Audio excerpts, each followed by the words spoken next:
Salut, bienvenue sur Terra Adventum, 12e vidéo de décryptage de voyage au centre de la Terre. C'est parti avec les chapitres 25, 26, 27 et 28.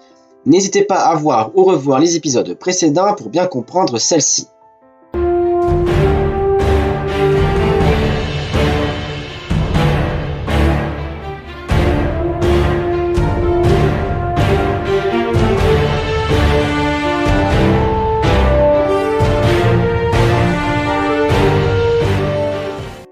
On se rappelle, Axel, Lidenbrock et Hans sont entrés dans le volcan Sneffels, direction le centre de la Terre. Après avoir passé déjà bien des jours et franchi plusieurs kilomètres, nos héros ont trouvé de l'eau. De l'eau qui descend le chemin à prendre, donc l'eau ne peut plus manquer, la route se poursuit alors. Chapitre 25. Le 19 juillet, la petite troupe décide de se reposer et de remettre toutes les notes au propre, à commencer par la distance parcourue.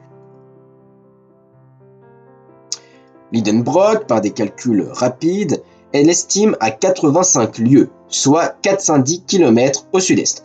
Et oui, Axel, au-dessus d'eux, ce n'est plus l'Islande, mais bien l'océan Atlantique. Bon, et en profondeur alors? Le professeur l'estime à 16 lieues, soit 77 km. Donc oui, ils sont maintenant sans doute dans le manteau terrestre et plus dans la croûte. La croûte continentale a une profondeur moyenne de 30 km, mais peut atteindre 70 km au niveau des massifs montagneux. La croûte océanique, elle ne mesure que 7 km de profondeur, donc ils sont bel et bien dans le manteau. D'après Axel, la température théorique devrait être de 1500 degrés. Le gradient géothermique moyen étant de 30 degrés par kilomètre, cela donne 30 fois 77, 2310 degrés. Pas 1500, mais ce que veut dire Axel, c'est qu'il devrait faire un peu trop chaud. Et oui, le granit ayant un point de fusion à 1260 degrés, il devrait être en pleine fusion partielle. Mais évidemment, ici, ce n'est pas le cas. La température n'est que de 27 degrés. C'est bien sûr invraisemblable, mais ça suit la théorie de Humphrey Davy et de Lidenbrock dans le roman. On a déjà parlé dans les vidéos précédentes.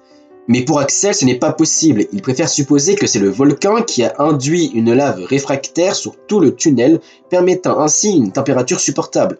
Bien sûr, nous devons, pour le cadre de ce roman, d'admettre la théorie de Lidenbrock. Axel n'a pas fini de contredire son oncle, en postulant qu'en 20 jours, ils ont franchi donc 77 km.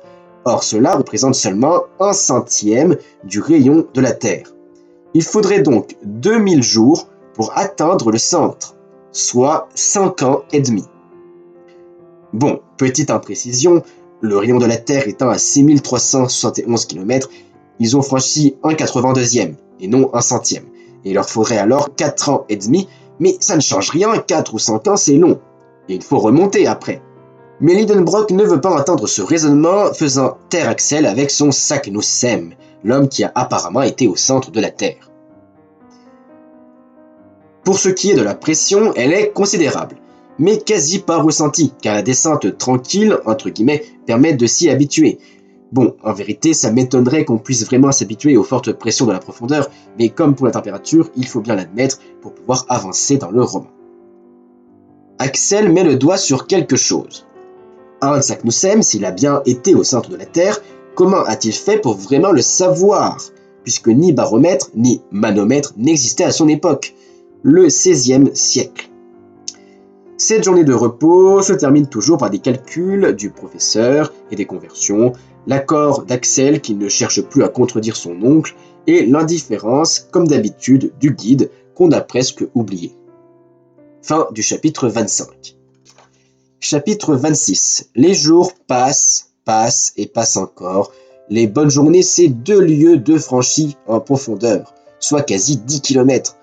En 2 semaines, ça avance, sans incident et sans embrouille. Ils ne parlent plus, ils avancent. Le 7 août, enfin, il se passe quelque chose. Avant ça, où en sont-ils après 2 semaines de plus? C'est maintenant 30 lieues de profondeur, soit 145 km, soit 68 km de plus. Et c'est maintenant 200 lieues de franchis en longueur depuis le point de départ, soit 965 km, soit 555 km de plus. Bientôt les 1000 km de franchis. Bon, un incident s'est donc produit ce 7 août.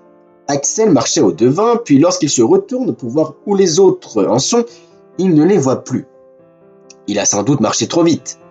Alors il décide de revenir sur ses pas. Mais au bout d'un quart d'heure, puis d'une demi-heure, il ne les a toujours pas retrouvés. Là, Axel commence à être inquiet. Si lui monte la galerie que son oncle et le guide la descendent, ils doivent bien se retrouver. Mais non. Axel commence à paniquer, et c'est tout naturel. Mais voilà qu'il repense. Il y a le ruisseau, qui est dans ce cas analogue au fil d'Ariane, sauf que en baissant les yeux, il remarque qu'il n'y a plus de ruisseau. Il a disparu, il n'y a plus d'eau, il est perdu à jamais, peut-être. Fin du chapitre 26.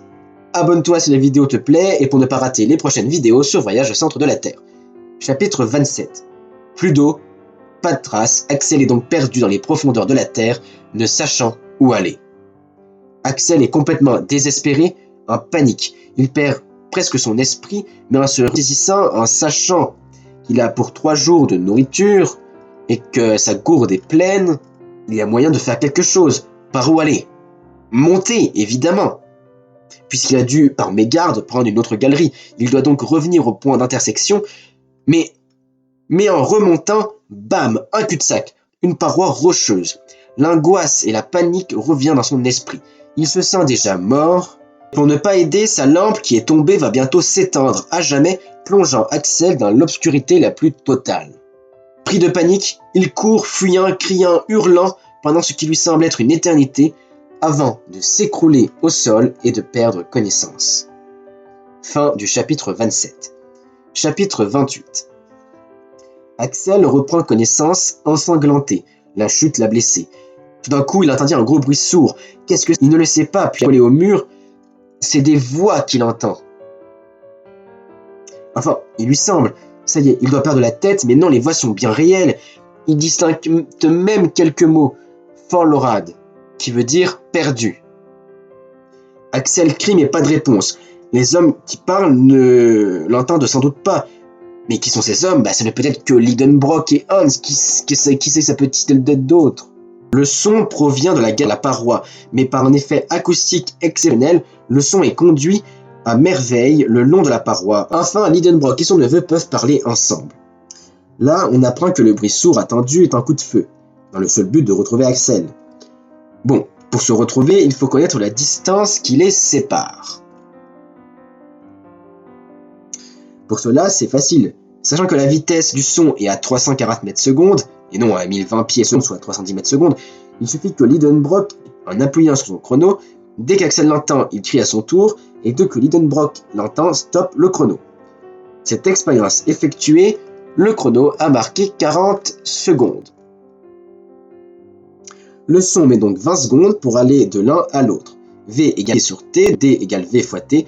Cela donne, d'après les chiffres du professeur, 20 400 pieds, soit 6,2 km. Et d'après la vraie vitesse, cela donne 6,8 km. En moyenne, il y a 6,5 km qui les séparent. Maintenant, il faut alors à Axel monter ou descendre. Descendre, car Lidenbrock et le guide se trouvent dans un vaste espace où débouchent plusieurs galeries. La galerie d'Axel doit donc arriver jusqu'ici. C'est parti, Axel descend. Cet effet acoustique exceptionnel est dû à la forme du couloir et à la conductibilité de la roche. Et c'est vrai que ce n'est pas que de la fiction. Par exemple, l'oreille de Denis, à Syracuse, en Sicile, une grotte ciel possède elle aussi une impressionnante acoustique. Et j'ai moi-même eu la chance de la voir, ou plutôt de l'entendre. Bref, Axel descend. Mais voilà que le sol manque à ses pieds. On se rappelle, il avance dans le noir, le plus complet. Il n'a donc pas vu le trou et tombe avant de perdre connaissance. Fin du chapitre 28 et fin de la vidéo. J'espère qu'elle vous aura plu. N'oubliez pas de l'aimer, de la partager. Surtout, abonne-toi pour savoir si Axel reprendra connaissance et retrouvera son oncle ou pas à la chaîne sur Terra Quantum.